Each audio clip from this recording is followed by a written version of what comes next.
Eh, bueno, buenos días con todos y todos. Para nosotros es un gusto y un honor darles la bienvenida al Seminario Internacional de la Ciudad como Proyecto al proyecto de ciudad, específicamente al volumen uno, vinculado a la ciudad como proyecto en su vertiente histórica. Antes que nada, les quiero presentar a la moderadora del día de hoy, que es María Mercedes Di Virgilio. Eh, Mercedes es doctora en Ciencias Sociales por la Universidad de Buenos Aires e investigadora principal del CONICET, con sede en el Instituto de Investigación Gino Germán. Ella es profesora titular regular de Metodología de la Investigación por la Facultad de Ciencias Sociales de la UBA, Visiting Fellow del Program in Latin American Studies Plus de Princeton University, año académico 2022-2023. Entre 2018 y 2019 se desempeñó como subsecretaria de vinculación de la UBA. Entre 2014 y 2018 ocupó el cargo de secretaria de Estudios Avanzados en la Facultad de Ciencias Sociales de la UBA.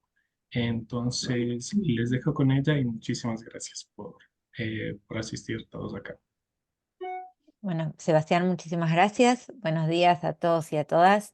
Es un placer para mí estar colaborando con la coordinación de este seminario, abriendo esta sesión inaugural, ¿no?, de este seminario sobre la ciudad como proyecto, o desde la ciudad como proyecto al proyecto de ciudad.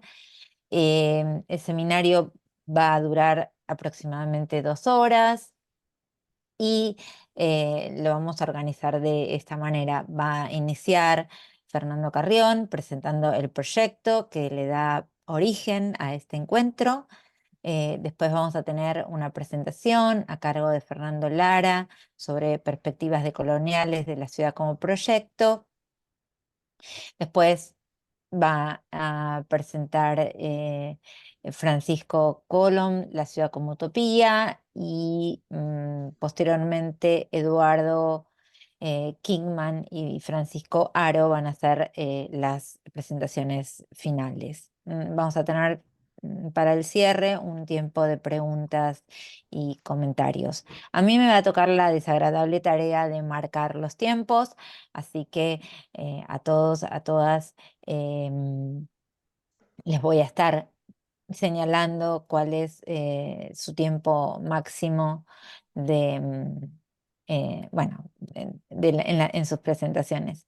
Así que, bueno, Fernando, tu momento para presentar el proyecto y darnos también la bienvenida. Muchísimas gracias.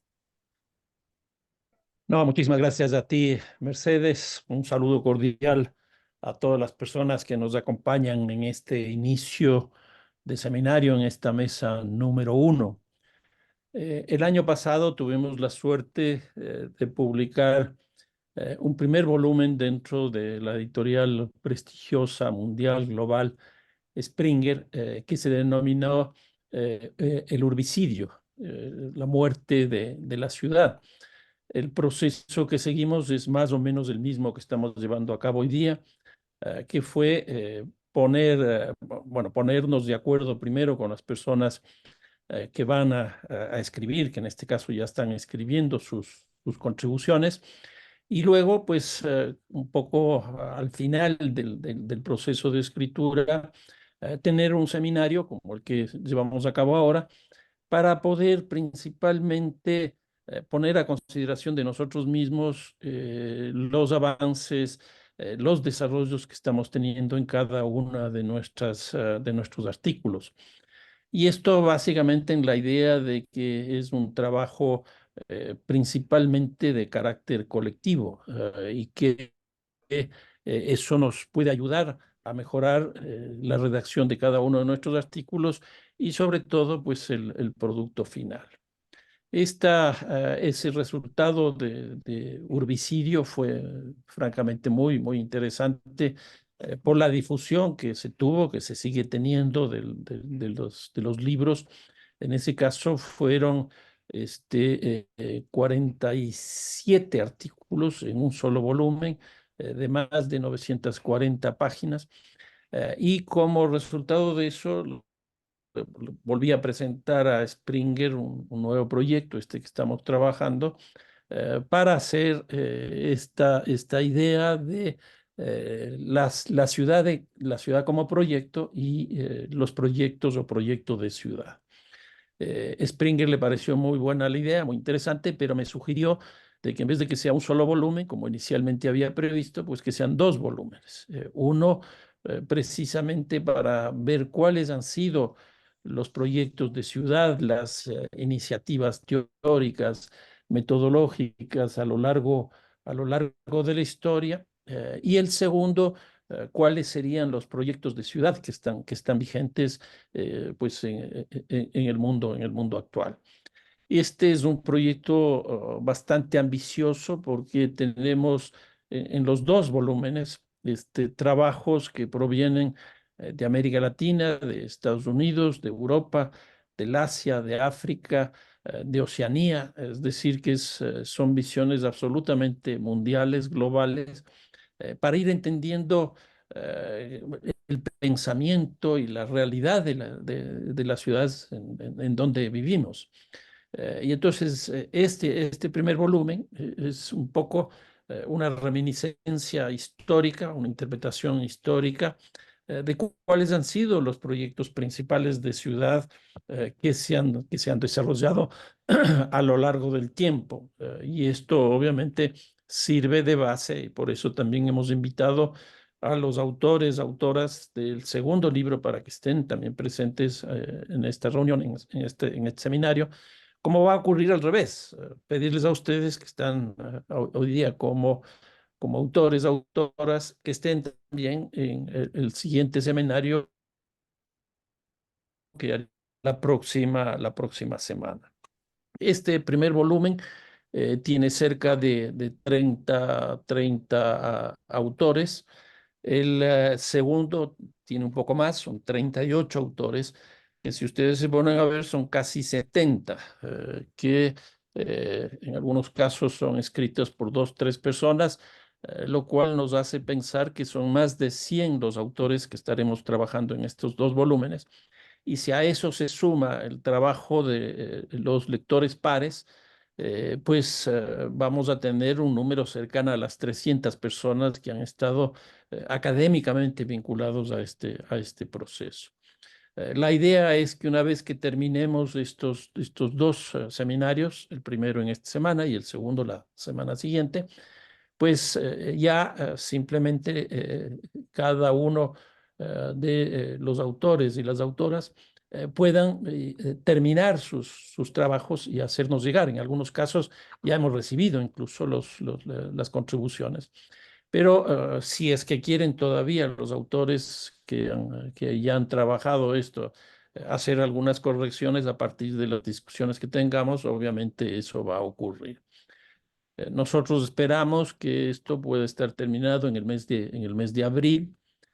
Ahí tendríamos aproximadamente 2 meses para hacer la lectura por pares y la corrección de lo mismo, de tal manera de que en junio nosotros le haríamos llegar a Springer ya los dos volúmenes listos para que internamente Springer realice todo el proceso editorial. Esto es edición de los libros en inglés, la diagramación de los dos volúmenes y finalmente la impresión. Yo espero que podamos tener listas las dos publicaciones a fines de octubre, principios de noviembre, cosa que sería francamente un proceso bastante rápido de la producción de estos dos volúmenes. Y creo que por la lógica que tiene Springer de difusión, que es una difusión mundial, presencia de venta de estas publicaciones está dirigido hacia las universidades, es decir, hacia el mundo académico de base, llamémoslo así. Pero también la forma de distribución que tiene Springer es impresionante porque hace con pasta dura, pasta suave. Luego en sistemas electrónicos son como 8 o 9 formas también que se pueden pues, adquirir por por artículo, por secciones, con un formato, con otro formato, etcétera. Y esto nos garantiza los niveles de difusión que tiene. Creo que esta es una experiencia única, una experiencia muy buena que estamos teniendo. Y como les digo, yo espero que todo este proceso de impresión de los dos libros, los dos volúmenes, podamos estar teniéndolo a fines de octubre, principios de noviembre, y que haríamos igual que hoy día una sesión de presentación de los resultados de forma virtual, de tal manera de que mucha gente pueda entender el proceso seguido por un lado y por otro lado, pues los contenidos del libro. Así que simplemente esto es lo que quería decirles como coordinador editorial de esta publicación, en la cual pues he tenido con un apoyo muy fuerte el caso de Sebastián Rodríguez en el primer volumen y el caso de Emilia Silva en el segundo volumen. Así que espero que las discusiones que tengamos sean discusiones ricas y que podamos pues hacer una producción, como les decía al principio, colectiva de todos los contenidos que vamos a tener. Por un lado, respecto de la ciudad como proyecto y en segundo lugar, los proyectos de ciudad. Yo le tengo mucha gana a estos dos volúmenes. Y en el segundo, yo creo que ahí deberían primar incluso las visiones políticas respecto de los proyectos de ciudad que este rato a nivel mundial se están llevando a cabo. Por poner ejemplos, la ciudad neoliberal, la ciudad feminista, la ciudad popular, etcétera. 10 tipos de proyectos de ciudad que nos va a permitir justamente tener, creo yo, una discusión muy rica respecto a qué es lo que tenemos que hacer en nuestras ciudades. Y esto, como les decía al principio, es una respuesta al primer libro, que era el urbicidio, es decir, la muerte de la ciudad. Ahora estamos en la contracara, es decir, su forma de proyección, su forma de proyecto, su forma de concebir el futuro para que las ciudades precisamente no se nos mueran, porque sin duda es el producto más interesante de la historia de la humanidad. Así que simplemente con estas palabras daría por inicio a este seminario de las ciudades como proyecto, Mercedes.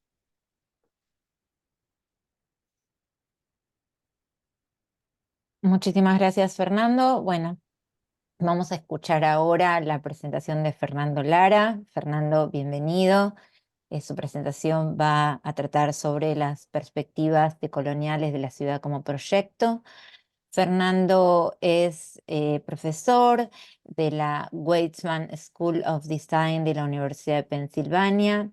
Trabaja en la teorización de los espacios de las Américas, enfatizando la difusión de las ideas de la arquitectura y el planeamiento más allá de los límites tradicionales de las disciplinas. En sus diversos artículos ha discutido la arquitectura moderna y contemporánea en el continente, su significado, el contexto y la inserción socioeconómica. Sus últimas publicaciones incluyen Street Matters, Excepcionalidad del modernismo brasileño, Modern Architecture in Latin America, que tuvo la mención del Hamilton Award Runner-Up en el año 2015, y Spatial Concept of Decolonizing the Americas, que lo trabajó junto con Felipe Hernández y que fue publicado en el año 2023. Fernando, bueno, nuevamente bienvenido. Tenés unos 20 minutos para tu presentación. Muchísimas gracias. Muchas gracias, Mercedes, por la presentación. Gracias a mi tocayo, Fernando Carrió, por la invitación. Un gusto volver a Quito, volver a Flaxo. Usted tiene un grupo ahí muy interesante y un placer estar como parte de este libro, que es un libro heroico, ¿no? Coordenar a 70 autores y otros 200 pares es una tarefa de Hércules, ¿no? pero me parece muy importante, muy necesario. Entonces te agradezco la fuerza de este grupo de Flaxo por arrancar este libro y un placer estar participando. Bueno, déjame compartir mi pantalla. Ah, ¿por qué no me permite? Deja ver, algo pasó aquí que no está funcionando.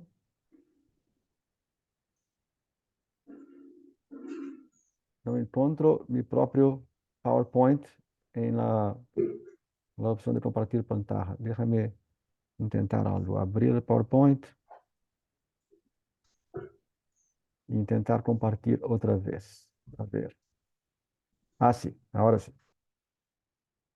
Ya estamos há 4 años, ¿no? En esto de Zoom, de pandemia, y todavía no aprendemos cómo hacer esto de compartir pantalla, de vivir en este ambiente virtual. Bueno, yo voy a tomar como 5 minutos para presentar a mí mismo y mi sendero, como las cosas que publiqué, que he hecho antes, y después voy a tomar 15 minutos para discutir esta cuestión de abstracción y colonialidad en la ciudad de las Américas, ¿no? En la ciudad, porque yo trabajo con las Américas. Eh, yo empecé mi carrera académica, ya son más de 20 años, son 24 años, y luego al inicio, en 2005, dibujé este mapa. Y este mapa yo traigo conmigo desde siempre porque es muy marcante, ¿no? En este mapa yo tomé los 4 libros principales de arquitectura moderna que se utiliza en inglés. Y por consecuencia, por ser los 4 libros principales de inglés, acaban siendo la principal referencia de todo el mundo, ¿no? Estos son los libros de Kenneth Frampton, de Jean-Louis Cohen, de William Curtis y de Spiro Kostoff. Y de Kostoff, solo porque es un libro muy largo de todas las épocas, solo los capítulos del siglo XX. Yo dibujé un puntito para cada uno de los edificios mencionados en estos 4 libros. Están ahí ordenados por colores. El resultado es pornográfico, ¿no? La concentración de conocimiento ahí, principalmente en Europa Occidental y también un poco en la segunda mitad del siglo XX en la costa leste o Chicago en Estados Unidos. No es coincidencia que desde el final de la Segunda Guerra, ya son 80 años, ¿no? El planeta es controlado por una alianza militar que se llama Alianza del Atlántico Norte, la OTAN. Este mapa muestra muy bien la consecuencia de la OTAN en la organización del conocimiento de arquitectura y urbanismo. Se ve, por ejemplo, muy claramente la cortina de hierro ahí que separa Alemania y Austria de Hungría o Checoslovaquia o Rusia, ¿no? Está ahí muy claro. Se ve claro la concentración total en el Atlántico Norte. Eh, Fíjate cómo mismo España, un país de los colonizadores, está ahí subrepresentado. Y cuando bajamos del trópico de Cáncer, como bajamos del cáncer, trópico de Cáncer para el sur, y ahí no hay representación ninguna. Este mapa está vacío. Entonces, esto es el punto de arranque de mi trabajo académico, ¿no? Por eso empecé como brasilianista. Mi tesis de doctorado fue sobre Brasil, sobre la apropiación popular de la arquitectura moderna en Brasil, casas que no fueron dibujadas por arquitectos, pero que son extremadamente modernas en su imagen. Después continué trabajando con esta idea del modernismo brasileño. Entre 2010 y 2014, ya son 10 años que terminamos, me dediqué a escribir este libro, que lo hicimos yo y Luis Carranza, que es el primer libro en inglés que trata de toda arquitectura moderna en toda Latinoamérica. Y por su abrangencia, por ser un libro que habla de todos los países de Latinoamérica y de todo el siglo XX, de 1903 a 2003 fue nuestro recorte temporal, es el primer libro que se dice libro survey, ¿no? Un libro, libro texto, que sirve como un mapa para esto. Este libro me permitió empezar a trabajar estas diferentes narrativas nacionales en paralelo, ¿no? Una narrativa transnacional. Este banner que está aquí fue una exposición que circuló por casi 30 universidades, 28 universidades, entre 2015 y 2019. Y ahí plotamos en un gráfico 200 edificios que nos parecen los edificios fundamentales de Latinoamérica del siglo XX y empezamos a hacer relaciones, ¿no? Porque se escribió en separado la historia de arquitectura moderna en Argentina, en separado de Chile, en separado de Brasil, en separado de Colombia o de México. Cuando se ponga todos juntos, se permite establecer relaciones entre ellos que no eran visibles, que no eran perceptibles antes. Viajar con esta exposición y discutir este libro. Fíjate que yo empecé como brasilianista y después torné ahí una década o 15 años como latinoamericanista, principalmente cuando estaba en la Universidad de Texas, porque ahí hay un centro de estudios latinoamericanos muy fuerte. Y en los últimos 7, 8 años, no quiero más ser latinoamericanista, no reconozco el Río Bravo, Río Grande, como frontera entre dos civilizaciones diferentes. La historia de ocupación de las Américas es una historia compartilhada por todos los habitantes de Chile hasta Alaska. Y esto es muy influenciado por la literatura decolonial, ¿no? Los escritos de Enrique Dussel, Walter Mignolo. Hay dos paradigmas muy fuertes ahí, y aquí ya estoy saliendo de mi carrera, de mi evolución, para empezar a discutir qué es la ciudad de las Américas, porque esta teoría decolonial está en la base de que yo pienso, como pienso, como percibo y como discuto estas ciudades de Américas, ¿no? Hay dos momentos fundamentales ahí que es necesario firmar y enfatizar. Uno, el texto de Aníbal Quijano y Emanuel Wallenstein,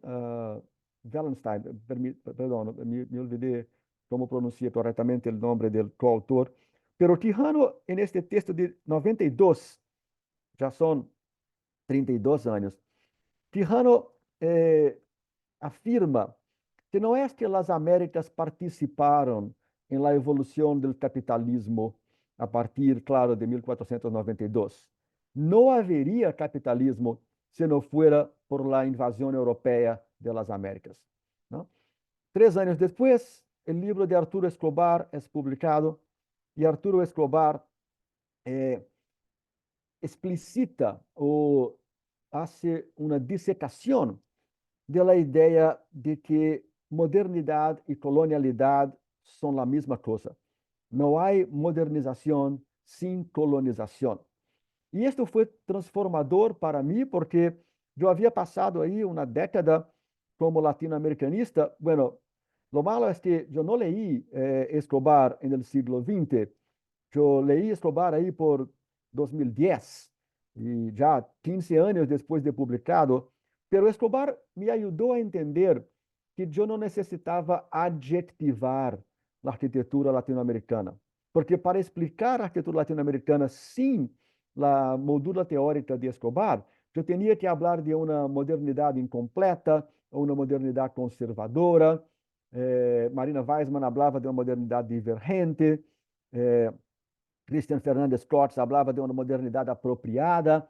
Todos estos adjetivos eran para cualificar la experiencia de modernización en Latinoamérica porque era diferente de la experiencia de modernización europea. La moldura de Escobar, de Dussel, de Mignolo, de Quijano, de Milton Santos, de Pablo Casanova, me permite pensar que la modernización no existe sin colonización. Entonces no necesito adjetivar porque não é um efeito colateral.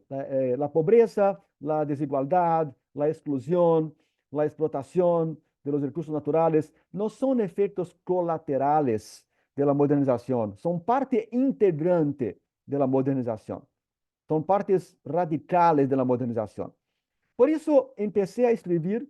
O primeiro artículo saiu em 2020. Claro, ustedes saben cuánto tiempo toma, entonces empecé a escribir en 2017, 18, se publicó en 2020. Este primer artículo habla de cómo la ocupación europea de las Américas está relacionada a la sistematización de la arquitectura. Nosotros vivimos un poco en una construcción eurocéntrica del conocimiento que dice que la modernidad de arquitectura empieza en Florencia en el siglo XV y después se desarrolla en el siglo XVI.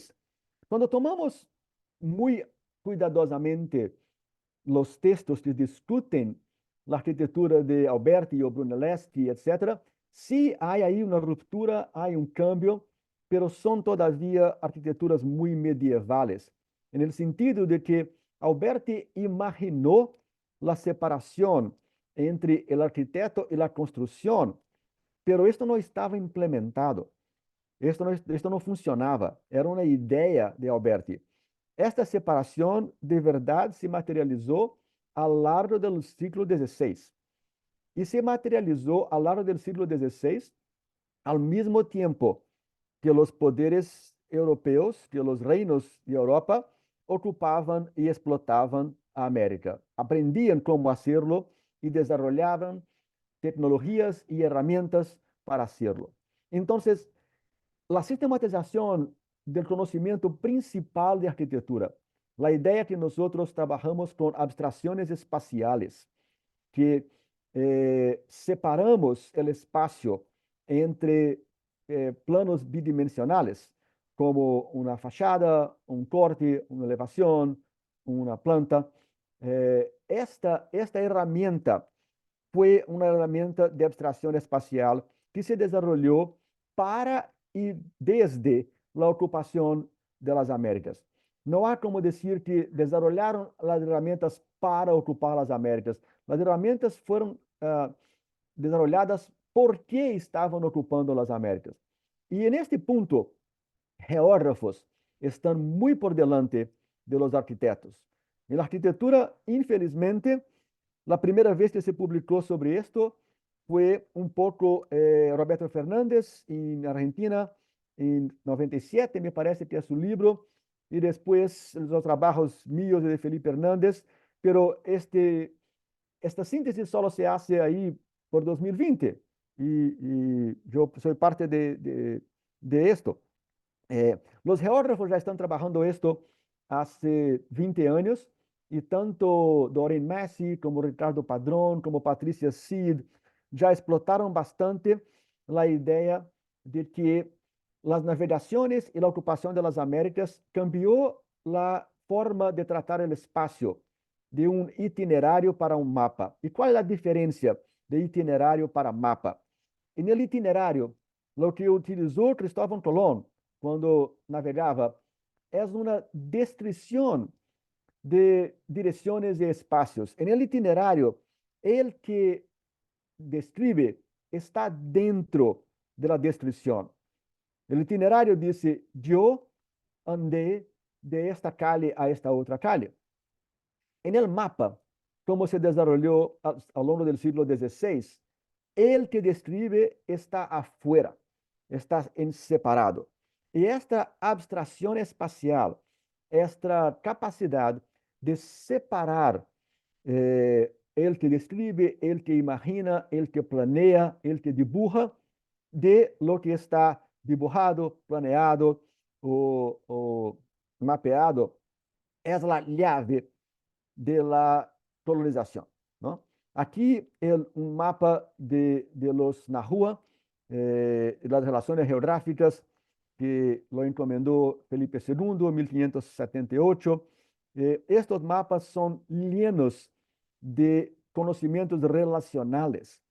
Ahí están registradas las relaciones entre la gente que vivía ahí y su territorio.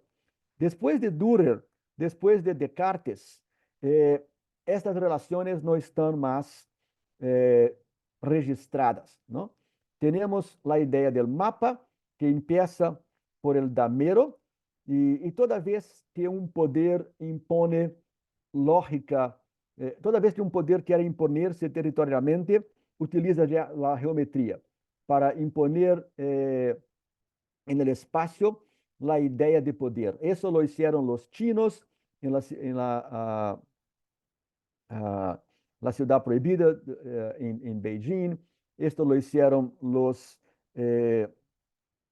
incas ahí en los Andes, en Cusco, en Quito también. Eso lo hicieron los romanos cuando colonizaban las áreas alrededor del Mediterráneo. Esto lo hicieron, claro, los españoles cuando empezaron a crear sus ciudades en las Américas y a separar, ¿no?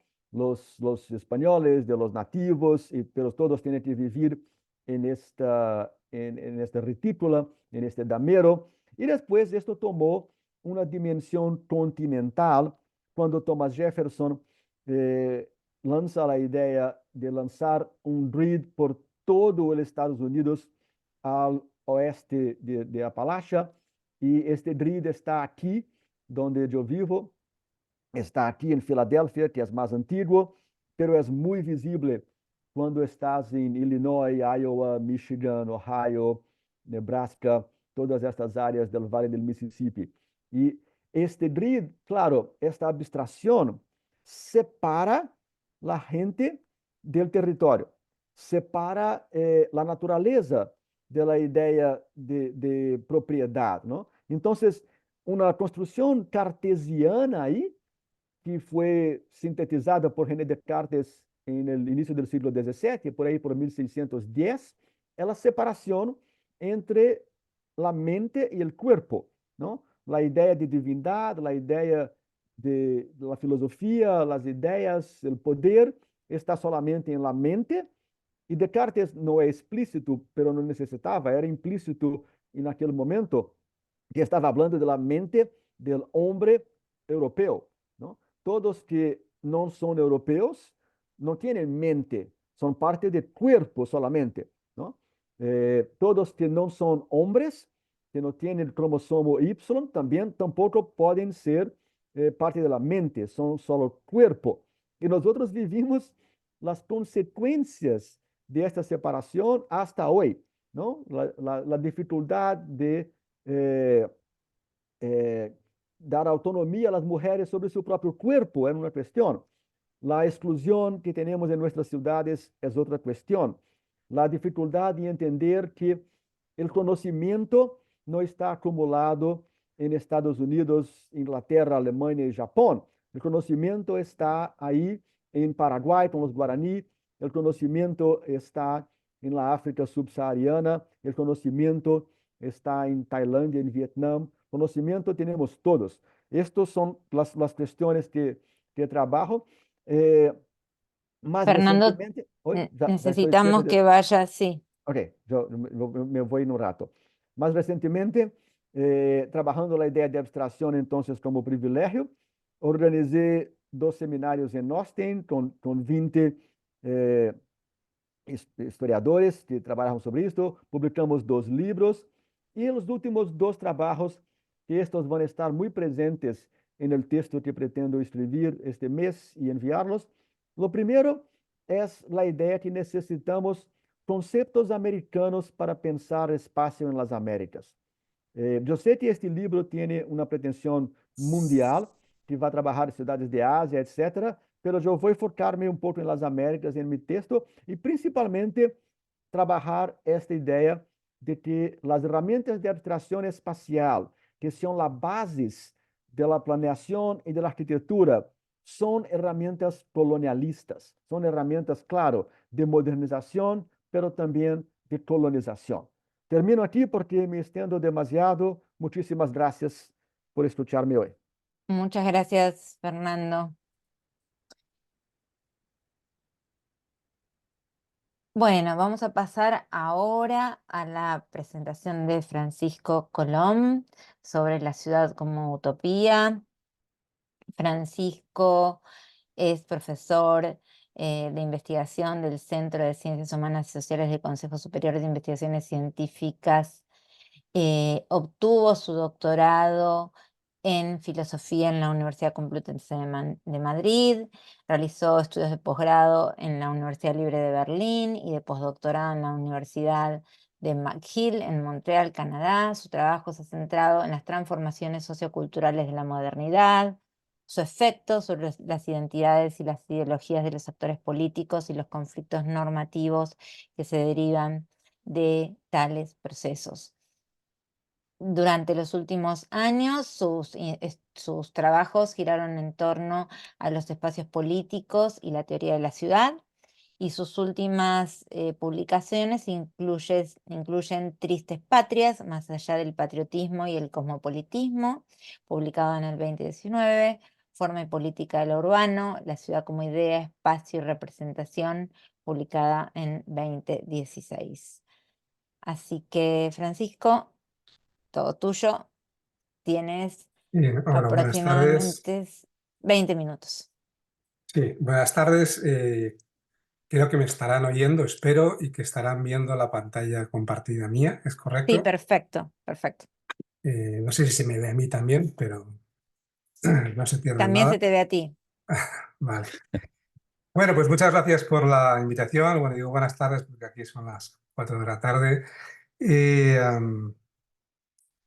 Bueno, mi texto o mi capítulo que ya entregué, siempre lo puedo retocar, ¿no? Es sobre la ciudad como utopía, es bueno, pues parte del trabajo que llevo ya algunos años desarrollando sobre lo que podríamos llamar la normatividad del espacio, ¿no? Yo dediqué muchos años a trabajar sobre identidades, nacionalismo, pluralismo cultural, tal, acabé un poco saturado, pero también decepcionado, ¿no?, de la inflación y de los presupuestos epistemológicos de esta inflación de políticas y de identidades y también tuvo un momento de, como mi colega anterior, ¿no?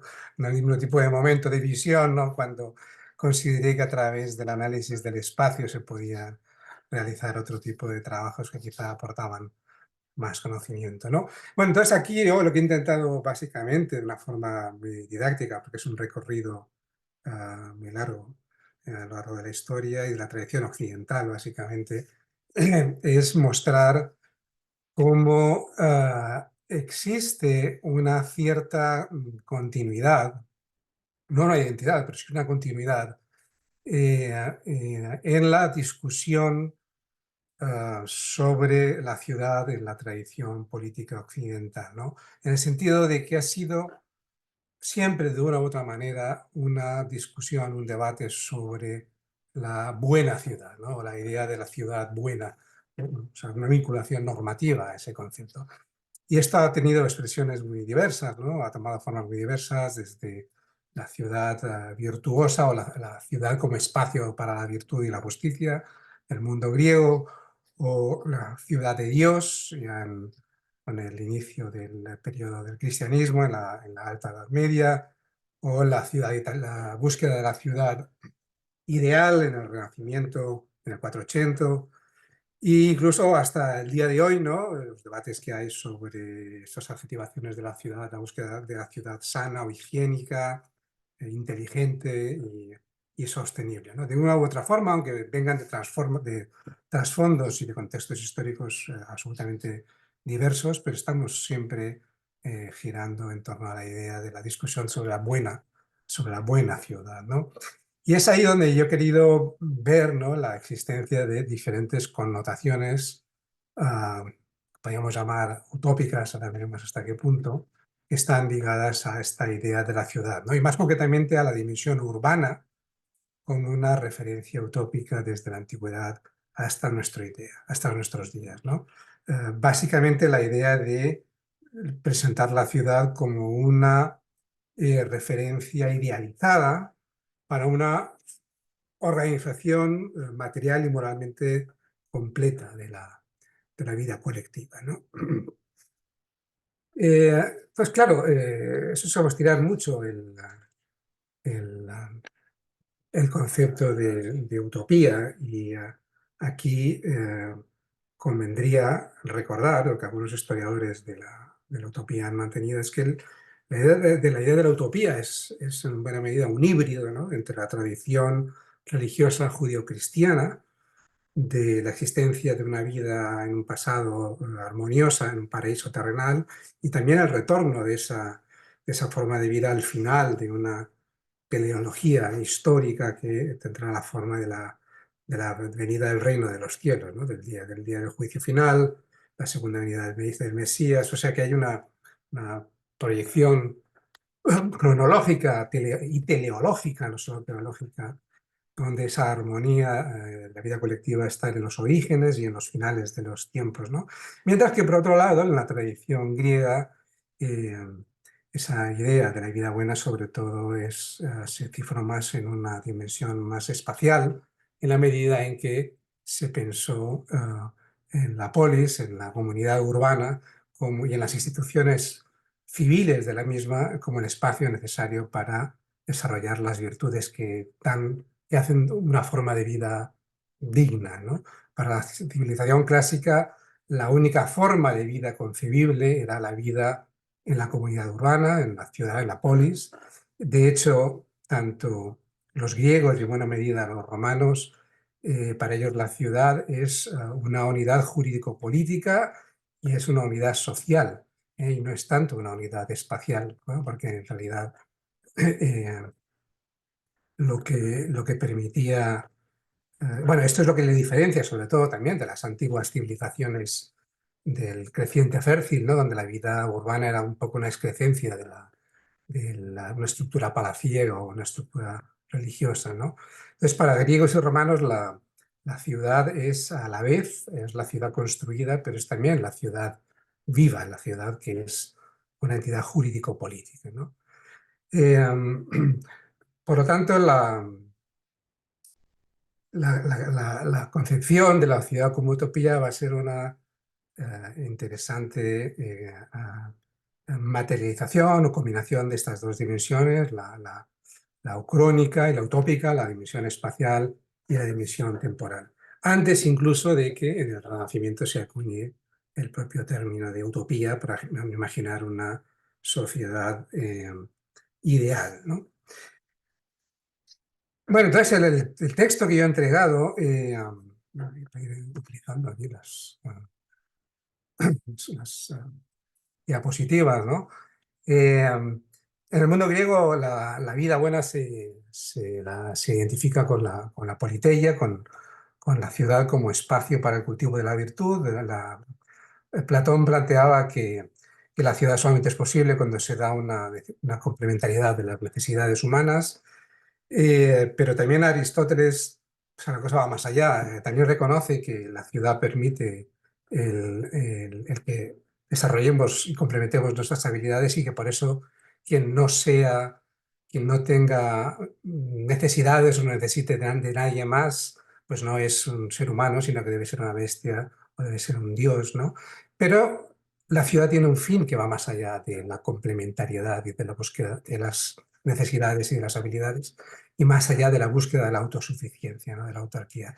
La ciudad tiene un fin último que es la búsqueda de la vida buena, ¿no? Entonces la justicia no es posible y la búsqueda de la virtud no es posible porque eso solo es posible en un marco civil, y un marco de libertades y de regulación civil solamente es posible mediante la vida en una conurbación, en una unidad urbana, ¿no?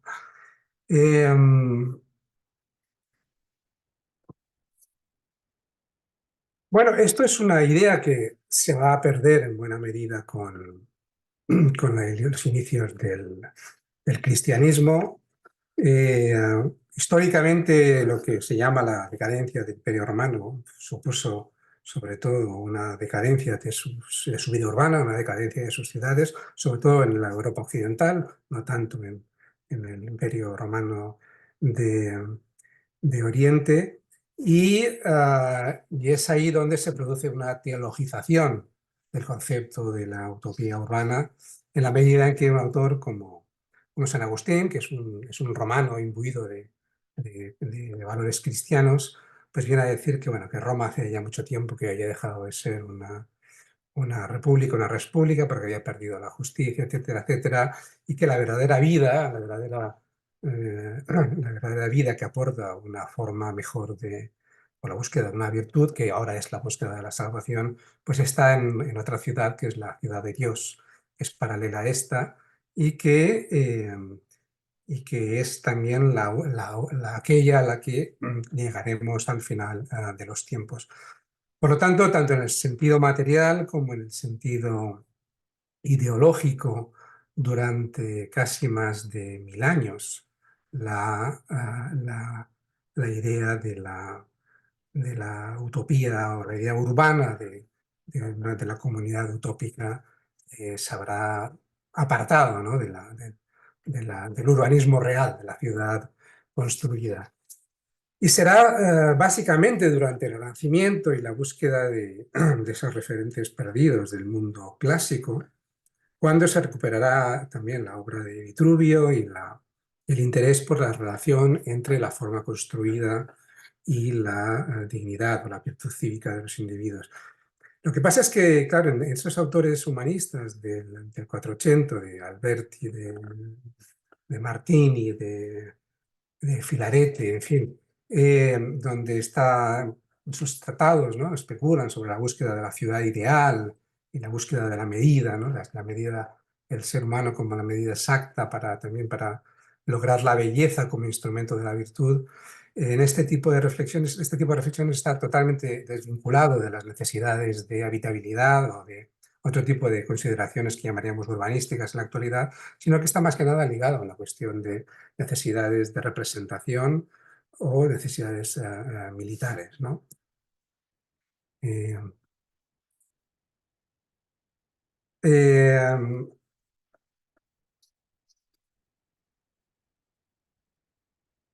bueno, entonces, sin embargo, también el elemento utópico en el Renacimiento, y ahí el colega previo ha estado hablando de la vinculación del urbanismo con la dominación y la colonización, pues también el ideal utópico va a viajar del viejo al nuevo mundo de otra manera, ¿no?, a través de la fundación de ciudades, sobre todo más la colonización española que la portuguesa, quizá más.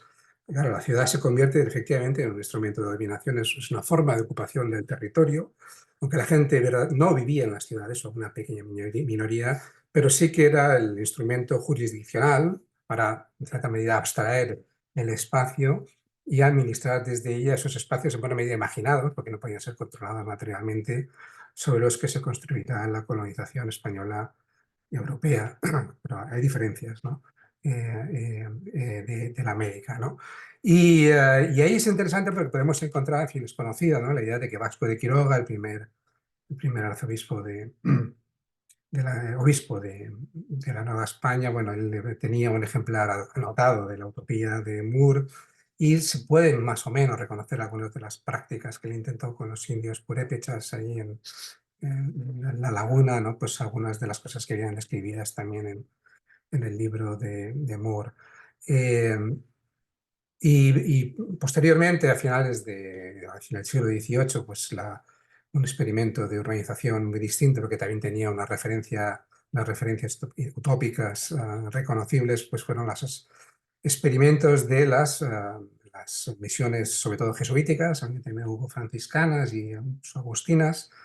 Estructuras, no se tienen referencias claras de dónde sacaron ellos la planimetría y estas ideas, que cada vez eran conocimientos mucho más autóctonos de lo que nos pensamos, ¿no?, sobre todo las técnicas de construcción, pero lo cierto es que bueno, había una voluntad también ahí de una organización ideal, pues, extremadamente dominadora de la vida colectiva, ¿no? Estoy intentando mantenerme al mismo tiempo que hablo, pero es complicado.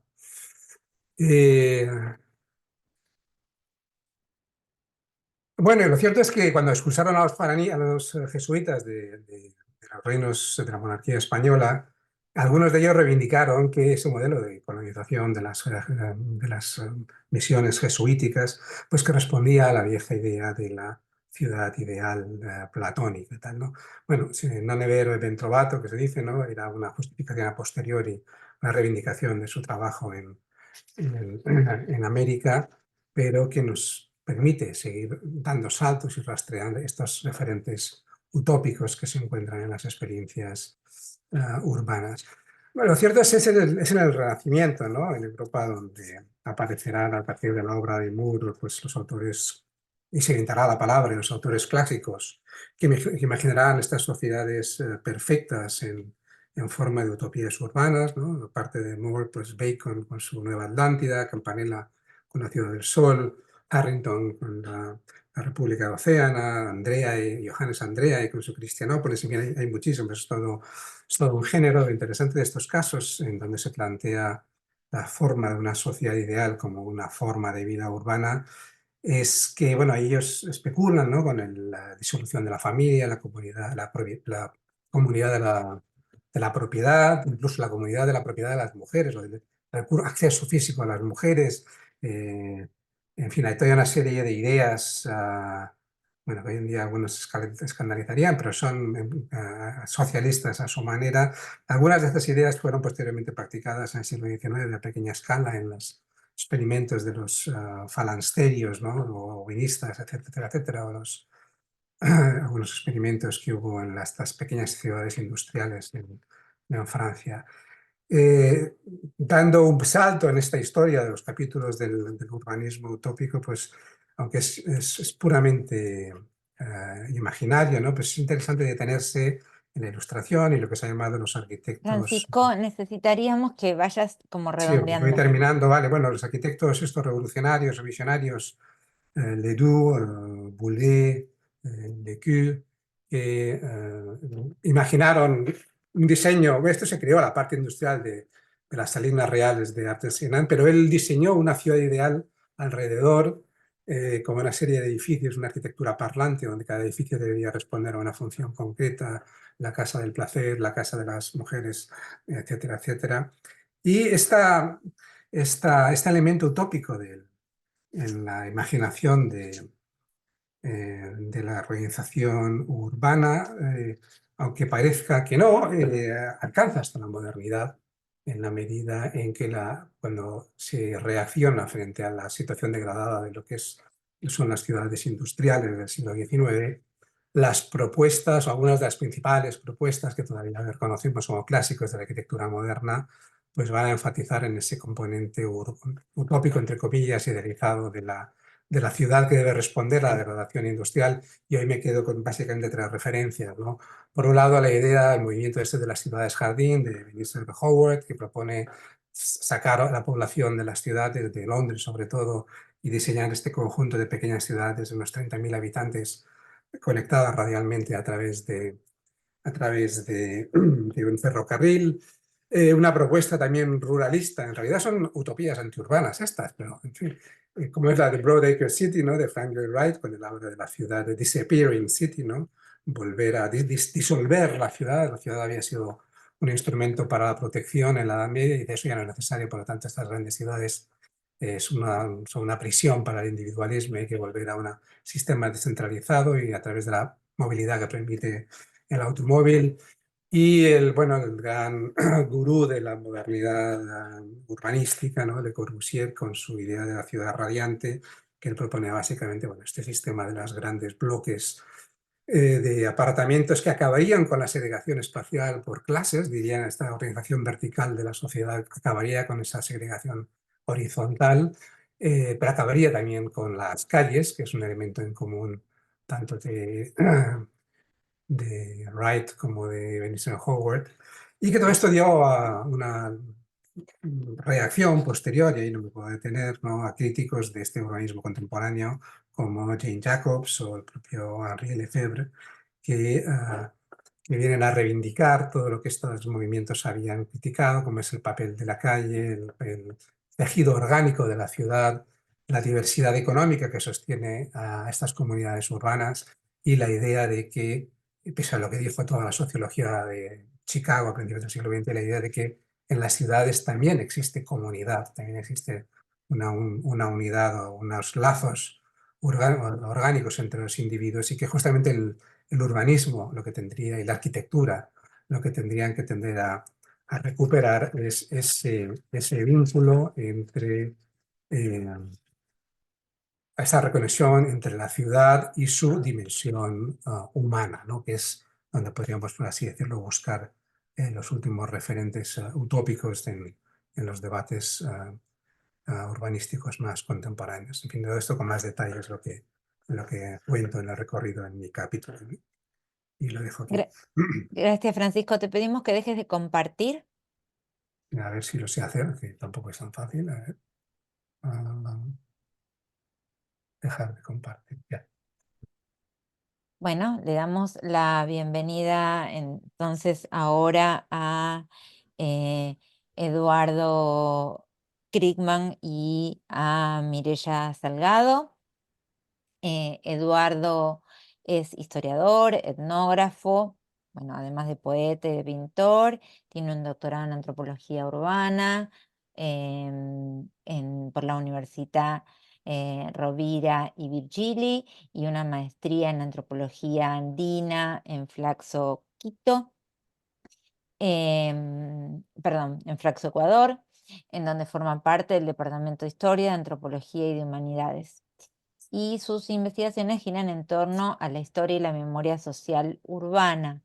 Entre sus publicaciones se destacan La ciudad y los otros, Higienismo, Ornato y Política, en Quito entre 1860 y 1940, Los trajines callejeros, Memoria social y vida cotidiana, en colaboración con Blanca Muratorio. Y Mireya Salgado es historiadora por la Pontificia Universidad Católica del Ecuador y tiene estudios de maestría y doctorado en Historia Andina y Ciencias Sociales en Flaxo, Ecuador, en donde se desempeña como profesora e investigadora. Mireya trabajó tanto en temas de historia social y cultural colonial como problemas contemporáneos en torno al poder, la memoria, el patrimonio y la cultura. Tiene experiencia en museos de historia pública. Actualmente investiga, junto con Carlos Espinosa, la historia de la ciudad del siglo XVI. De sus obras recientes se destaca el artículo La producción del espacio periurbano de Quito en el siglo XVI, publicado en Historia Crítica, y el libro Indios altivos e inquietos, conflicto y política popular en tiempo de las sublevaciones, que fue premiado como el mejor libro de estudios ecuatorianos de LASA en el año 2023. Bueno, Mireya y Eduardo, muchísimas gracias. Tienen unos 20 minutos también para su presentación. Ya, voy a comenzar yo y espero darle un tiempo a Mireya. Lo voy a dar. A ver, nosotros, digamos, lo que nos preocupa en este texto es un poco cómo pensar la ciudad y cuál es el aporte que puede hacer la historia al trabajo sobre la ciudad. O sea, digamos, la pregunta que nos haríamos nosotros es si realmente lo que interesa es la ciudad o el tipo de dinámicas de relacionamientos que se dan en la ciudad como puntos de avanzada dentro de transformaciones que se dan a nivel general social. Porque, o sea, ¿de dónde partiría yo para esto? O sea, cuando vemos el libro de los pasajes de Walter Benjamin, encontramos que es un libro sobre París, que se ubica en París en el siglo XIX, pero realmente a Benjamin le interesaba entender el París del siglo XIX o entender a partir del París del siglo XIX cómo se va constituyendo un tipo de relacionamientos en el largo plazo. Es decir, cuando estudia los pasajes, ¿no es cierto? O sea, él mira cómo se va generando todo un despliegue del mundo de las mercancías y encuentra en ese despliegue una serie de transformaciones en la cotidianidad, en el sentido de lo público, en la constitución de lo que es el fenómeno, no solo el fenómeno urbano, sino el fenómeno social. Una pregunta que nos hacemos con Mireia es un poco si realmente nuestras preocupaciones son de historiadores o de genealogistas. ¿Genealogía en qué sentido? En el sentido de que la historia no está orientada a hacer un registro del pasado como es el pasado, ¿no es cierto? O sea, no está ligado a una idea lineal, evolutiva, que de alguna manera ha marcado lo dominante dentro de la historia de las ciudades, sino más bien está orientado a entender a partir de ese pasado algunos elementos del presente. En segundo lugar, digamos, si nosotros partimos tanto de la percepción de lo que ha sido la ciudad, o la percepción de la ciudad, siempre se ha topado una suerte de particiones o de puntos de quiebre sobre los que vale la pena reflexionar. O sea, sabemos por el propio trabajo de Didi Huberman o del propio Rancière, o sea, cómo la ciudad griega o la ciudad romana establece necesariamente una partición entre el mundo de los que son parte de la ciudad y los que no son parte de la ciudad. Y lo mismo se da en la rica exposición de Fernando, me ha hecho pensar en esto. O sea, lo mismo se da en el espacio de las ciudades latinoamericanas y las ciudades andinas, que es de donde nosotros tratamos de pensar, con la idea de damero, con la idea de ciudad letrada, ¿no es cierto? La pregunta que surge es, ¿qué hay más allá de la ciudad letrada? ¿Qué hay más allá del damero? O sea, ¿cuáles son los otros barrios de la ciudad letrada? Y cuando hablamos de entender la ciudad, entender el pasado el pasado lo tratamos de entender fundamentalmente a través de entender el presente. Es decir, la idea esta separación entre un pasado y un presente, o sea, esta visión de la historia como una linealidad o como un proceso evolutivo, ¿no es cierto? En donde lo que vamos es tratando de registrar estilos arquitectónicos, urbanísticos, en donde vamos registrando cambios en la vida social de modo paulatino, ¿no es cierto? Es decir, esa idea es una idea que de alguna manera, tratamos de romper. De hecho, la ciudad ha sido gran parte de los estudios urbanos, o lo que llamamos el pensamiento sobre la ciudad o el pensamiento sobre lo urbano, está marcada por esta idea de centralidad. O sea, del mismo modo como se va constituyendo un proyecto urbano. O sea, si examinamos los trabajos de Haussmann o de Cerdá, o sea, vamos a ver cómo se va constituyendo un proyecto urbano y al mismo tiempo se va formando una idea de ciudad. O sea, nuestra pregunta es hasta qué punto somos herederos de ese tipo de relación con lo urbano. Y nos ha interesado indagar en las formas de descentramiento. O sea, si hay una idea de descentramiento, o sea, ¿cuáles son las formas de descentramiento? Sí, como decía Fernando, la ciudad se establece como separación, o sea, el proyecto dominante de la ciudad se establece como separación. ¿Cuáles son los elementos de no separación, de vinculación, de relacionamiento? Y eso nos ha llevado a pensar en términos de historias y memorias secundarias o de segundo orden. O sea, en qué medida nosotros podemos ir rompiendo con esa centralidad a partir de estas historias de segundo orden. En relación a lo que decía Fernando, la idea de en qué medida si el ordenamiento urbano o la policía de la ciudad, hablando en términos de Rancière, o sea, la ciudad concebida como policía, como ordenamiento, como separación, o sea, el ordenamiento como separación, como parteaguas, como partición de lo sensible, ¿no es cierto? ¿En qué medida nosotros podemos encontrar ciertos elementos que van por el otro lado? Y es ahí, en ese contexto, que hemos desarrollado nociones como las de trajines callejeros, o sea, el movimiento de las calles, el frente al orden urbano, las ruinas urbanas, o sea, lo que va rompiendo ese tipo de centralidad.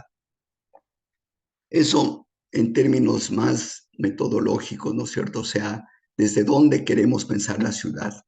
No tanto desde la historia concebida como reconstrucción del pasado, sino desde la genealogía, desde las conexiones entre el pasado y el presente, desde preguntas hacia el pasado urbano que se hacen desde el presente, ¿no es cierto? O sea, preguntas como las que el propio Fernando Carrión ha planteado en estos seminarios, o sea, la idea de urbicidio, pero también la idea de construcción de la ciudad, de reconstitución de la ciudad, y de reconstitución de la ciudad no desde una centralidad, sino desde los márgenes, desde lo que está fuera de esa centralidad. En esa perspectiva, nosotros hemos querido poner énfasis en 2 o 3 elementos que hemos estado trabajando. El primer elemento tiene que ver con lo que significa la ciudad en términos de sensibilidades, o sea, en qué medida las ciudades significa una suerte de ruptura en las estructuras de sensibilidad. O sea, es un tipo de preocupación que están implícitas en los trabajos de Simmel, de Krakauer y de Walter Benjamin. Es decir, las ciudades no solo son espacios de poder o son espacios de constitución de un tipo de economía, un tipo de urbanismo, sino que de alguna manera están cambiando las formas de las sensibilidades y las sensibilidades en cuanto a los relacionamientos cotidianos, en las formas como nos relacionamos, en las formas como nos relacionamos con el propio espacio y con la naturaleza. Pero también hay un tipo de cambio que a Walter Benjamin particularmente le preocupa, el cómo la vida en la ciudad va generando una suerte de ensoñación. O sea, es decir, el mundo de la ciudad, el mundo del espectáculo, llamaríamos ahora, el mundo de los flujos urbanos, de las urgencias urbanas, el mundo del consumo de masas, ¿no es cierto? Va generando un proceso de ensoñamiento, de ensoñación, o sea, ensoñación con respecto a qué, con respecto a lo que significa realmente ese mundo. O sea, este tipo de inmersión en la idea del progreso, en la idea del mejoramiento constante del consumo. O sea, cómo nos va rompiendo nuestras sensibilidades y nos va rompiendo nuestra propia experiencia, nuestra propia capacidad de tener experiencia. Ahora, bien, si pensamos desde los Andes, desde el mundo andino, y pensamos desde autores como José María Arguedas, con lo que nos topamos es un tipo de preocupaciones parecidas, ¿no es cierto? Arguedas en el Zorro de arriba y el Zorro de abajo, ve como un puerto pesquero, el de Chimbote, ¿no es cierto? Se va convirtiendo por un lado, se va convirtiendo en un centro en donde los migrantes indígenas, los migrantes de la serranía peruana bajan hacia el puerto, aprenden a nadar de modo forzados, amarrados a los pilotes, entran en todo el mundo, perciben todo el mundo de violencia de esa ciudad, pero al mismo tiempo es Chimbote el lugar donde se encuentran con los zorros, o sea, con los dioses de Huarochirí como personajes de Huarochirí, o sea, este juego entre un mundo que se impone, un mundo que va constituyéndose va constituyendo vidas desnudas o nudavidas, y al mismo mundo en que todavía se sigue reproduciendo elementos del mundo andino. El segundo tema que nos ha interesado a nosotros trabajar es el tema de de la gubernamentalidad. Es decir, ¿en qué medida? Nuestra pregunta es la siguiente, o sea, ¿en qué medida en el mundo andino, pues, así como en el mundo europeo, se produce un momento de ruptura o de ruptura en lo que eran las formas antiguas de organización del poder? Las formas dominantes, por ejemplo, del sistema de hacienda o en las pequeñas localidades, ¿no es cierto?, como formas personalizadas de administración de pequeñas poblaciones. ¿Qué es lo que sucede cuando esa población emigra a las ciudades? Cuando dejan de ser sujetos de administraciones particulares, como las de los caudillos, los hacendados o los dueños de plantaciones. ¿Qué sucede cuando el problema de la gubernamentalidad es un problema que se define en términos de ciudadanos y no ciudadanos? O sea, cuando se va generando una gubernamentalidad racializada, ¿no es cierto? Es decir, ¿cómo se va dando ese proceso de gubernamentalidad racializada? Pero al mismo tiempo, ¿qué significa la ciudad en términos del conjunto de la población? O sea, ¿qué significa la ciudad para los migrantes, pero también para los ciudadanos de primer orden, ¿no es cierto? O sea, cómo la ciudad supone la organización de flujos, un tipo de relacionamientos distintos a los que se daban en el campo. ¿Cómo funciona de alguna manera eso? Digamos, son algunas de las preocupaciones nuestras, del mismo modo con la preocupación sobre lo que llamamos las modernidades paralelas o lo que llamamos las transformaciones en el sentido de lo barroco. Pero voy a pedirle a Mireia que continúe. Gracias, Eduardo. Bueno, yo solamente complemento lo expuesto por Eduardo. Es interesante el ejercicio porque los dos tenemos una formación distinta. Yo tengo una identidad historiadora fuerte. Entonces, bueno, ha habido siempre llevamos mucho tiempo trabajando juntos y bueno, ese debate, ese desarrollo creo que es muy fructífero, el desarrollo de nuestra conversación. En todo caso, yo solamente quería complementar un par de cosas, esta idea creo que es importante ver la ciudad en la historia como la posibilidad esta, que ya lo mencionó Eduardo, de salir de narrativas maestras. Voy a ser más específica, ¿no? Pensamos en esos relatos maestros de la nación, ¿no? La ciudad como sede de la nación, que marca una manera de verla, la ciudad como origen, ¿no? Que pesa mucho en nuestras ciudades andinas y que nos ha impedido ver realmente su historia desde otros lugares, la ciudad como capital, o la ciudad como patrimonio, que también ha sido un relato maestro, sigue siendo un relato maestro fuerte y avasallador. Esos relatos, si bien se imaginan o se fundamentan históricamente, en realidad cubren unas capas de la historia de la ciudad, que un poco es lo que intentamos trabajar en este capítulo con Eduardo. Entonces, ¿qué buscamos? Entender las dinámicas múltiples, más bien desde la historia, ¿no es cierto? Mostrar la posibilidad de ver desde allí las dinámicas múltiples de la ciudad, las historias divergentes y diversas, los conflictos, las tensiones, a través de la densidad de las historias que yo llamo mínimas, ¿no? Y que quedan escondidas detrás de esos relatos maestros, normalmente relatos producidos desde el poder. Hemos pensado también un poco hemos venido pensando esto desde varios lugares que ya mencionó Eduardo, pero yo también quisiera señalar la importancia por ejemplo, autores como Polanyi y su idea de economías sustantivas, ¿no? Que aquello que mueve la acción de las personas no necesariamente es del interés racional, ¿no? Como ha sido pensado desde las economías formales, sino también los valores morales, los afectos, las solidaridades, y creemos que solo se puede entender también las dinámicas de las ciudades de allí. Y para eso Es fundamental entrar a través de la vida cotidiana, pienso en Michel de Certeau, ¿no es cierto? Y la vida cotidiana como la lógica de la práctica.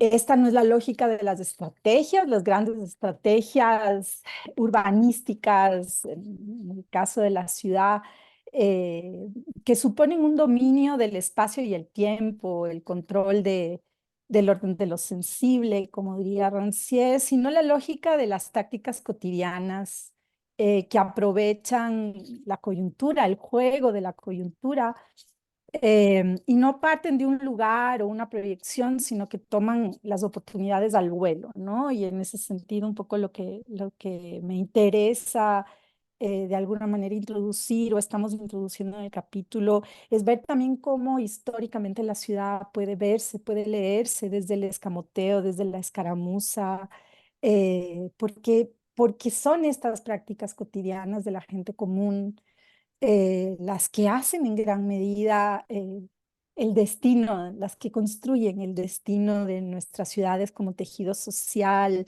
como sensibilidad, como formas de relacionamiento y formas de vida, un poco por ahí Muchísimas aporto gracias. yo también. Gracias también. Muchísimas gracias, Mirella. Muchísimas gracias, Eduardo, sobre todo también por respetar los tiempos. Le vamos a dar espacio ahora a Francisco Aro. Francisco Aro tiene un doctorado en Relaciones Internacionales Transpacíficas por la Universidad de Colima, en México. En dicha universidad se desempeña como profesor a tiempo completo de la Facultad de Economía. Ha ofrecido cursos en el Colegio de México, en la Universidad Autónoma de Barcelona, sobre distintos tópicos relacionados con China. Y entre sus publicaciones más recientes se destaca La República de Corea y la República de China, Futuro entrelazado y dificultades compartidas, publicado por el Colegio de México. Chinese and Indian Latin American Entry, Resurrection, All Model Relationships, publicado por Palgrave Macmillan en 2019. Así que, Francisco, bienvenido. También tienes 20 minutos para hacer tu presentación. Bueno, no me da permiso de compartir. No sé si es a ver, creo que es mi computadora, un segundo.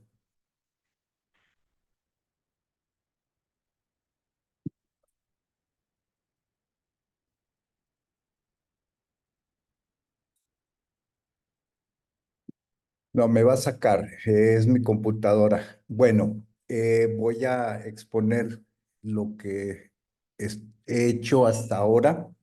Básicamente el texto está terminado. Fue complicado decidirme qué hacer.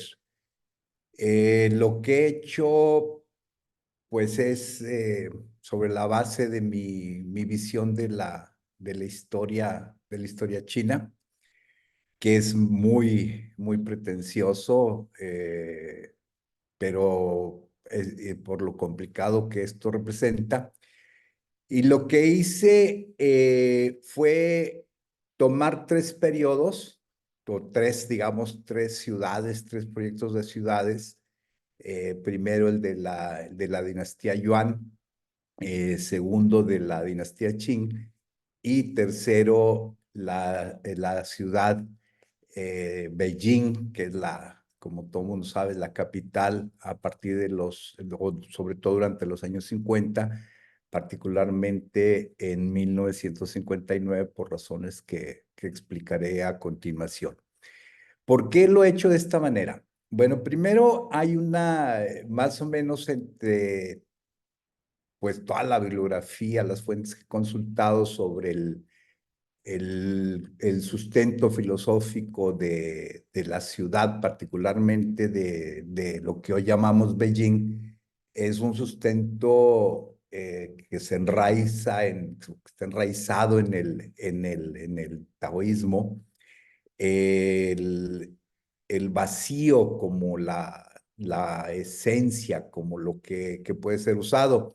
Y aquí, bueno, les quería mostrar, será en otra ocasión o en el texto, pues me fui a la fuente original, leí muchas traducciones del texto que todo el mundo usa, algunas no, francamente no las entendí, y dije, pues voy a hacer mi propia traducción, ¿verdad? Que no es mi campo, pero creí que era necesario hacerlo de esa manera para empezar, para sentirme cómodo con lo que estaba escribiendo y pues realmente saber lo que estaba haciendo. Entonces, esa es la esencia, pues, digamos, filosófica, el vacío, la nada.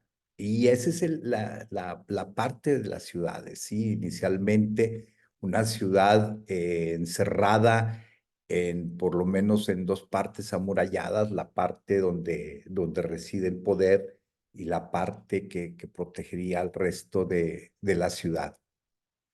Y más o menos, pues las ciudades siguen ese modelo.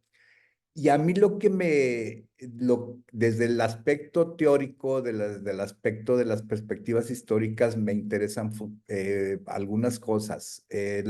Una de ellas es la inexistencia de una historia lineal que sigue reinando en la mayoría de los expertos y, por supuesto, en la historia oficial. Y la otra, esta idea de la aceptación de este orden sinocéntrico, el chino que, valga la redundancia, que domina la región, que culturiza, que cultiva a los pueblos bárbaros, semibárbaros, y habría que escoger otro enfoque en el sentido de que que han existido relaciones intersocietales muy complejas que han formado una especie de sistema con diferentes sociedades que en las antípodas, bueno, tenemos poblaciones nómadas o seminómadas de gran complejidad en todos los sentidos, en el sentido lingüístico, en el sentido cultural, pero también de organización estatal o, si ustedes quieren, protoestatal. Y por supuesto, esta burocracia altamente organizada alrededor o asentada alrededor de los grandes ríos chinos. En medio, pues tenemos una enorme variedad de estados, de sociedades también de gran complejidad que tienen su propia lógica, que han tenido su propio funcionamiento y esa es una de las cosas que he resaltado en el texto, cómo estos ajenos, estos extraños al mundo chino propiamente dicho, se apropian de él, logran derrotarlo y se forman sociedades no gobernadas, podría ser por mongoles, por los manchú o por los comunistas. No son grupos, no son élites que han sido civilizadas por los chinos. Son élites que tienen su propia cultura, que tienen su propia civilización, su propio pensamiento político y que obviamente asimilan las creaciones culturales de las burocracias asentadas en Beijing o en Nanjing o en cualquier otra ciudad, pero también ellos hacen aportaciones que se tornan vitales. En ese sentido, pues esa es la forma que van a tomar las ciudades.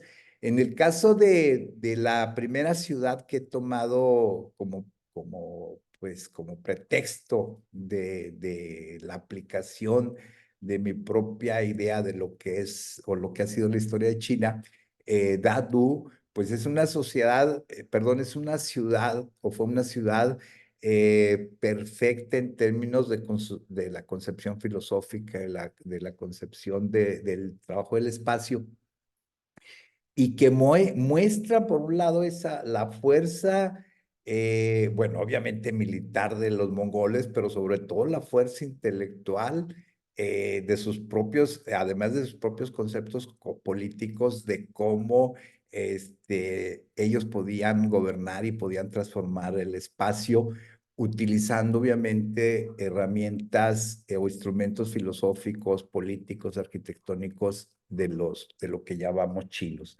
Y el otro es el caso de de Qing, que es la última dinastía donde se creaba, pues, más que crear el espacio, ha sido recreado en algunos momentos de la historia con la ayuda de los jesuitas, por supuesto, ¿quién más? Con un toque europeo que por momentos no sé qué adjetivo utilizar, que es necesario, raya pues, en lo irracional, en el sentido de que una de las grandes atracciones turísticas de la ciudad es un barco de mármol. Sí, era una copia de lo que pudo haber sido, de lo que debería haber sido un barco de vapor. La idea era pues demostrar que en China también se podía modernizar en el sentido que lo habían hecho los europeos. Y finalmente Beijing de los años 50, en el sentido de cómo aquí también es una fuerza ajena al estatus dinástico, que muchos creían que tal vez podía revivir aún después de pues 40 años de que había caído la última dinastía. Y esta fuerza poderosa armada del comunismo, significado, que ese, bueno, también es otra discusión. Esta fuerza poderosa, pues es una fuerza también externa propiamente al mundo chino, en el sentido de que sí es el Mao, es una persona pues que fue educada digamos, en el canon confuciano, pero que tenía él pues muchas sus fuentes de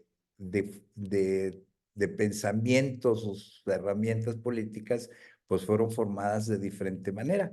Y aquí ya lo interesante es que, como en el pasado, particularmente en la dinastía Yuan, pues viene un proceso de destrucción de la ciudad, de la destrucción de Beijing, pero también de la reconstrucción de la misma, ¿sí?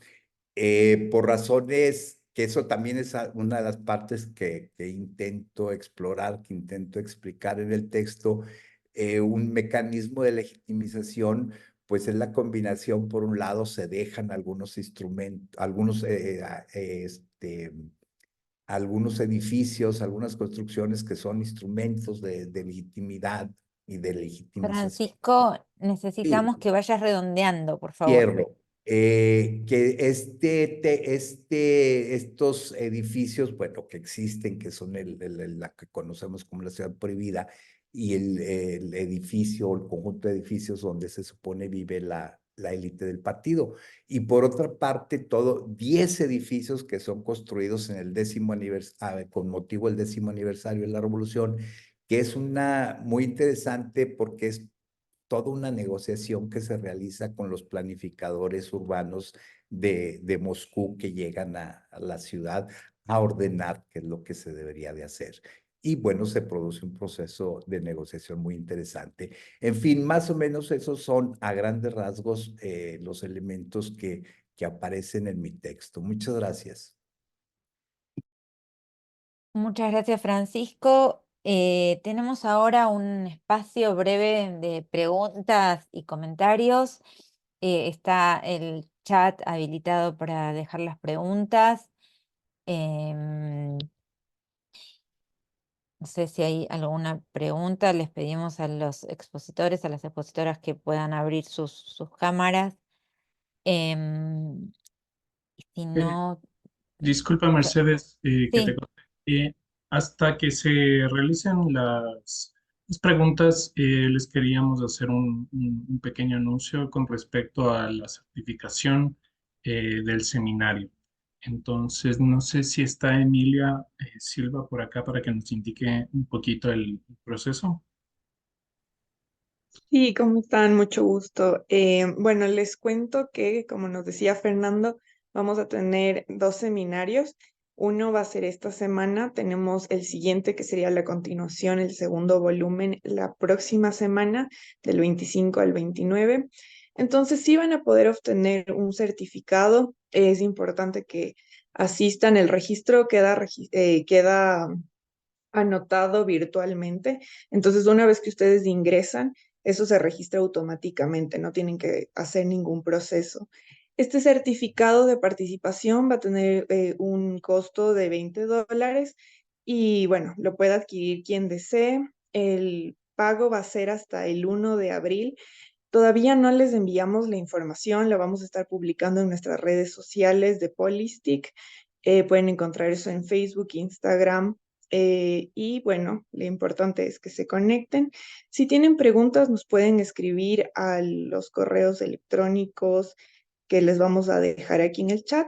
Y eso, les estaremos dando más información los siguientes días.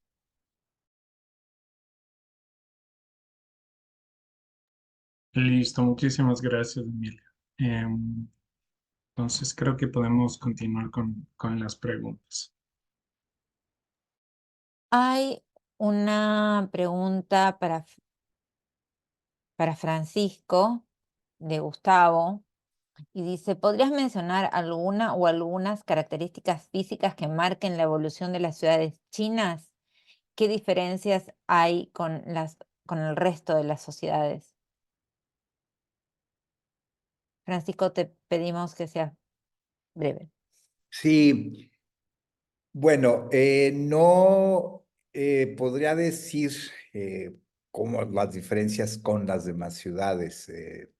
Lo que hay un párrafo que menciona en el texto, por ejemplo, la ausencia de un centro, por ejemplo, el de Ciudad de México, donde está claramente diferenciados los espacios de la élite religiosa, la élite política, la élite económica. En China el espacio no está establecido de esa manera. ¿Por qué? Pues por una parte por el ejercicio del poder. El poder, que es también una discusión muy complicada, el poder, no hay en muchos sentidos poderes religiosos, pero tampoco es un poder laico, ¿sí? Son combinaciones muy interesantes y lo que tenemos son combinaciones también, mezclas de esos poderes. Ahora bien, las características físicas. Primero, lo que ya mencioné, la parte más importante, las dos grandes murallas. Segundo, grandes avenidas.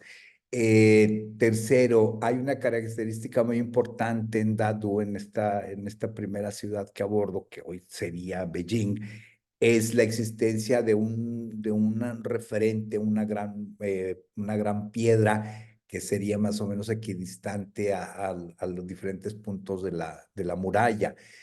Otro elemento es las grandes avenidas, en Dadu, las grandes avenidas, pero que son interrumpidas por la existencia pues de construcciones y de lugares donde fluye el agua.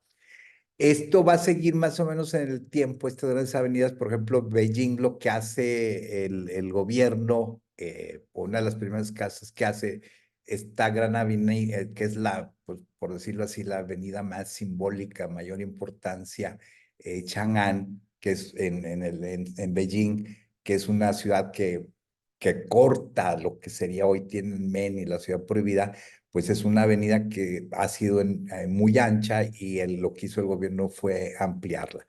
Pero más o menos en general esas son las grandes características. Una última es la existencia, sobre todo durante Qing, donde van a estar claramente establecidos los espacios para los comerciantes y la existencia, por ejemplo, de lugares para comer y una especie de hoteles. En los textos que he leído no se les llama de esa manera, se les denomina así genéricamente, lugares para dormir. En fin, más o menos eso sería.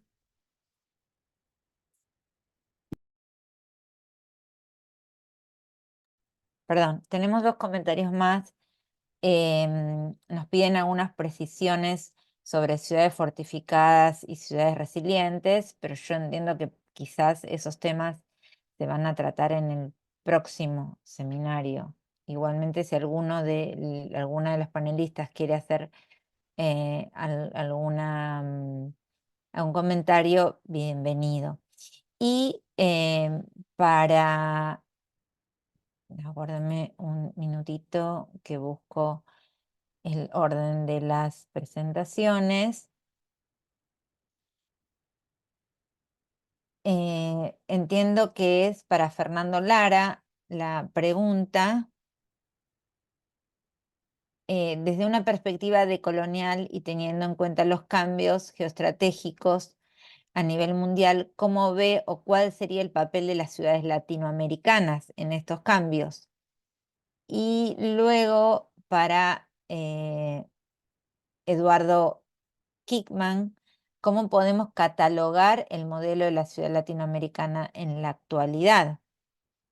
Y finalmente, la última, para Francisco, señalan que es muy interesante la recopilación de los diversos tipos o vocaciones de las ciudades a lo largo de la historia de la humanidad, y esto hace pensar en la búsqueda de una utopía, de una buena ciudad, ¿no? Bueno, ¿qué opinas tú, Francisco, sobre esa utopía? Estaríamos cerrando entonces con estas preguntas y las respuestas de los y las presentadoras.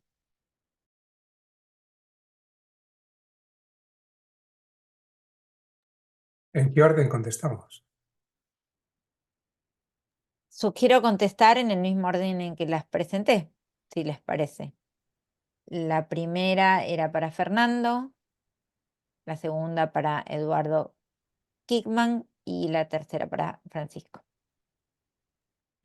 Lastimosamente, Fernando Lara ya no está en el seminario. Oh. Sin embargo, si quizás Eduardo o Mireya también pueden mencionar Responder. respecto de esa pregunta. Repetirnos la pregunta esa, no estuve distraído.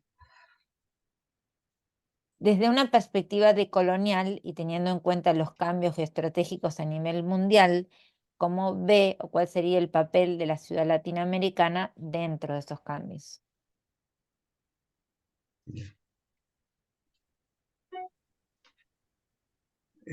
¿Por quién empieza? Em, En real- y- La pregunta estaba dirigida a Eduardo. Creo que si no hay, a Fernando, perdón. Si no, bueno, quedará para otro momento, no sé. Sí.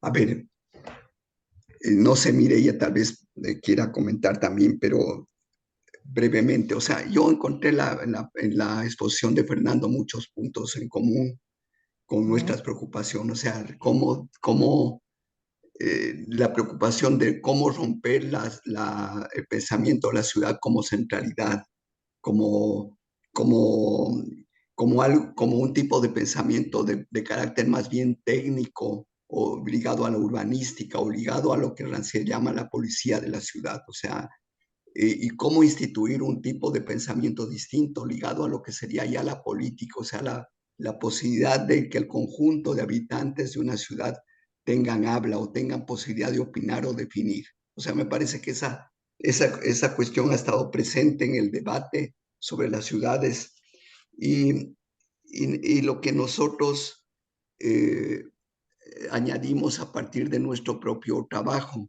Digamos, es la reconstrucción de una serie de formas distintas de percibir la ciudad en primer lugar. O sea, en nuestro trabajo, sobre todo en campo de la memoria, se está reconstruir la percepción que se tiene de la ciudad desde los albañiles, desde los gente de los mercados, o sea, no como, como un afán coleccionista, sino como la introducción de otro punto de vista, de otra perspectiva en la percepción de lo que es la ciudad.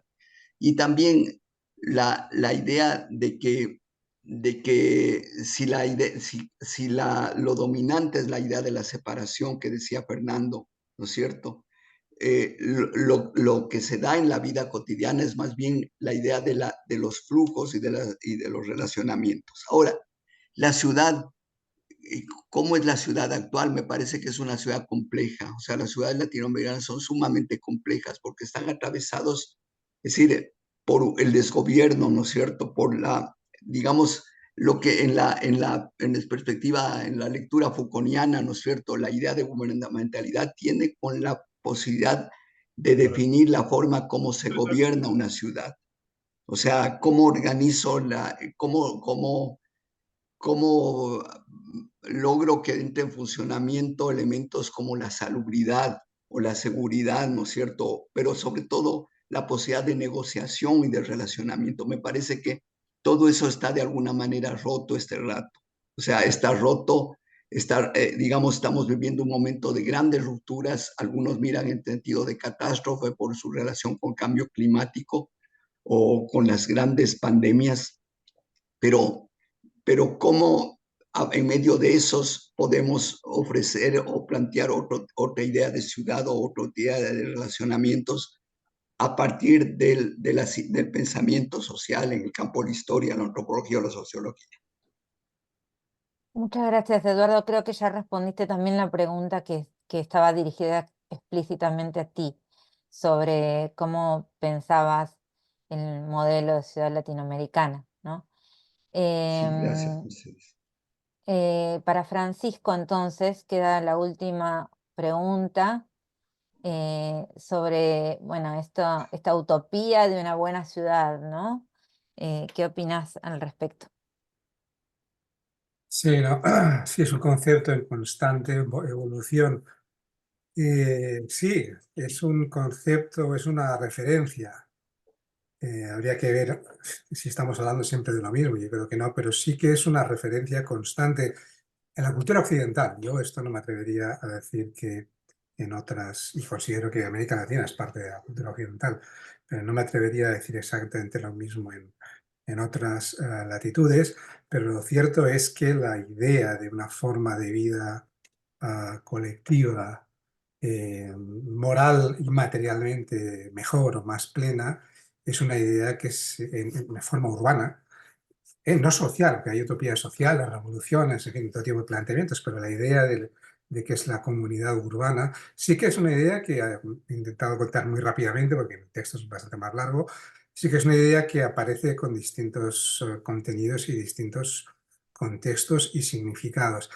Hasta el día de hoy, o sea, hasta lo que estaba al final, tengo que cortar muy rápidamente, es decir, que el urbanismo moderno, la palabra urbanización, si yo no estoy mal informado, la utiliza por primera vez Ildefons Cerdà, ¿no? Este ingeniero y urbanista avant la lettre catalán, ¿no? Que diseñó el plan de ensanche de Barcelona, pues iba justamente destinada a la preocupación a dar una respuesta a la insalubridad y, en fin, la masificación y las condiciones pésimas de vida de las ciudades industriales del 19.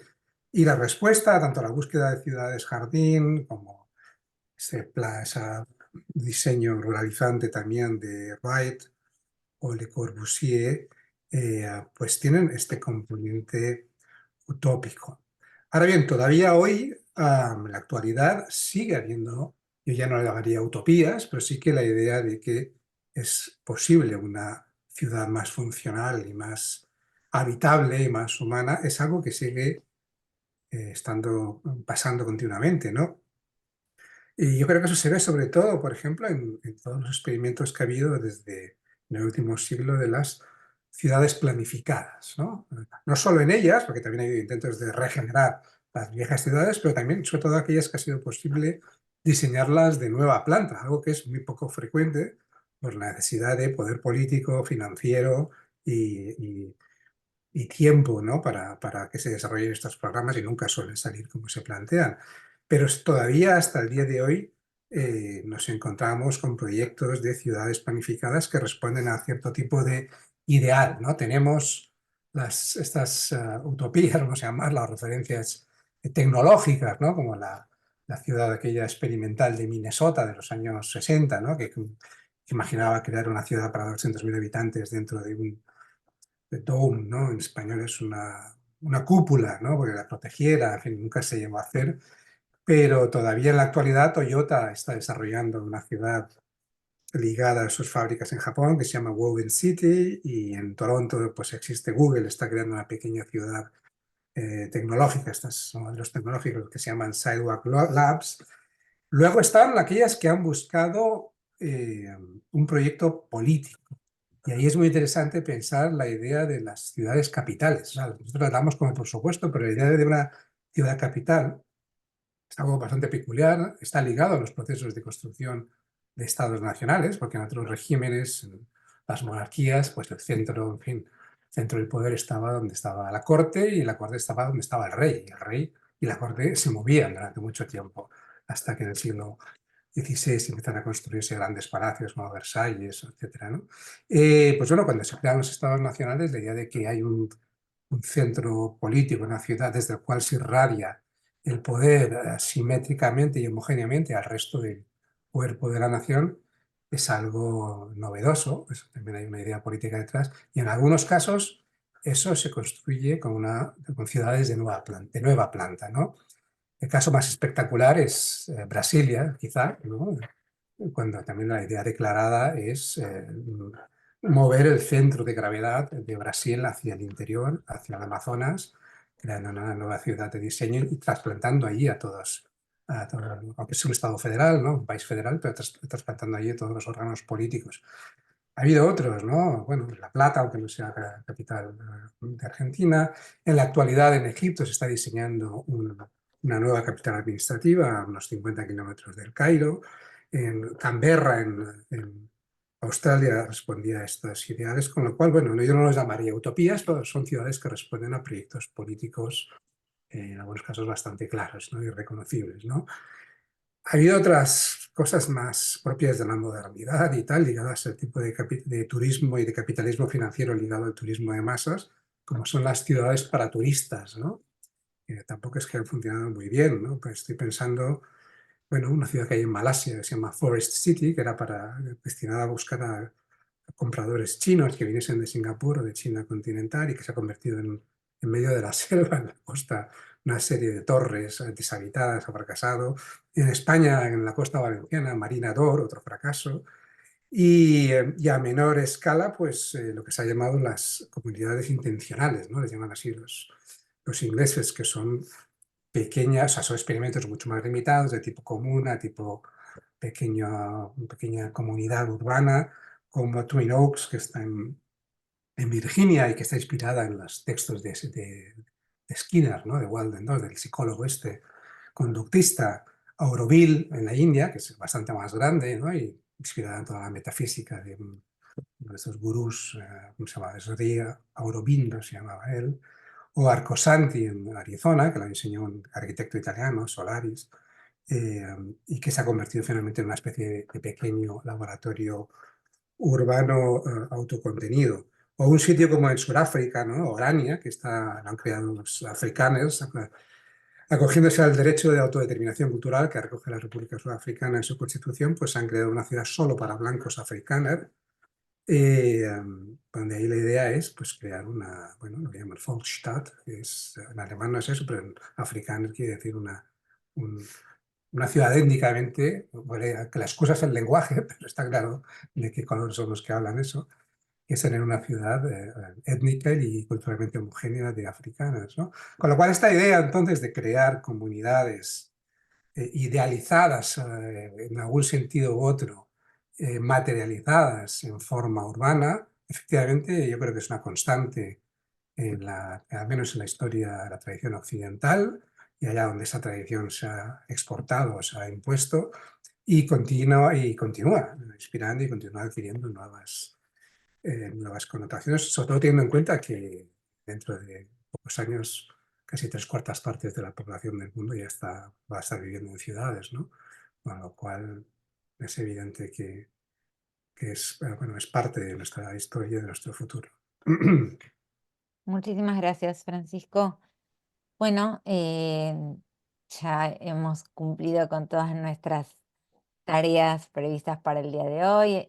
Las exposiciones han estado impresionantes. Obviamente tengo ganas de leer ya el libro y, y los artículos derivados de estas presentaciones. No sé si Fernando Carrión estás por allí o si Sebastián harás tú el cierre formalmente. Yo les Eh, agradezco muchísimo la atención y el haber respetado los tiempos de sus presentaciones. No, gracias a ti, Mercedes. No, solamente comentarles dos cositas. La primera, agradecerles a los expositores y a los asistentes. Fuimos más de 85 personas en este seminario que abordó las dos primeras secciones del volumen, ¿no? La primera que gira en torno a cuestiones más teóricas, el tema de la visión decolonial, las utopías, etcétera. Y también la segunda sección que gira en torno a los casos de estudio de las ciudades asiáticas, ¿no? Eso como primer tema. El segundo tema es invitarles para el día de mañana. Vamos a continuar con el seminario y para esto les voy a compartir la agenda de la mesa 2. Esta mesa 1, como les comenté, trataba de las ideas centrales de la ciudad como proyecto y de los casos de estudio de las ciudades asiáticas. Para el día de mañana, es decir, para el día martes 19 de marzo, contaremos con 3 presentaciones que buscan de alguna manera aproximarnos a lo que se viene trabajando acerca de los proyectos de ciudad latinoamericana. Para eso vamos a contar con la presencia de Rodrigo Castro desde España, con Alex Uzca desde Perú y con Jorge González desde México. Amablemente nos moderará la mesa Ana Raquel Flores desde Paraguay. Eso básicamente, y queremos agradecerle una vez más a los expositores y a los asistentes por reunirse este día lunes a discutir temas tan importantes como los proyectos de ciudad. Y eso, les invitamos nuevamente para el día de mañana y muchísimas gracias. Con esto damos por finalizar esta primera mesa inaugural y hasta pronto. Gracias. Buen día. Gracias. Ya, muchas gracias.